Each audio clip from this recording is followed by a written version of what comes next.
असम, मैं बहरा हूं। उसको वट चढ़ गया बहुत ज्यादा। सही बात है, उसका दरबार था वहां, पूरे नजर में उसकी हुकूमत थी। उसने जल्लाद को कहा एक हाथ काट दो, तलवार का हाथ मारा, पूरा हाथ बाजू उड़ा दी। फिर उसने कहा अतशहदु अन्ना मुहम्मद रसूलुल्लाह, क़ाला नअम।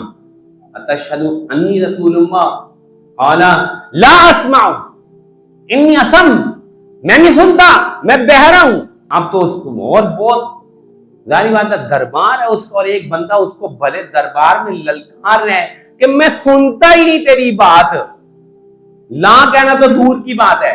उसने एक और हाथ कटवा दिया, फिर बार बार सवाल करता रहा, उन्होंने यही जवाब दिया, टुकड़े टुकड़े कर दिया उसने इस बंदे को। लेकिन क्या कोई नजर ही नहीं आता था उनको यार, कोई सुझाई ही नहीं देता था, कोई सुनता ही नहीं था उनको। ऐसे आशिक थे। अल्लाह कुल जर्रा हमें भी नसीब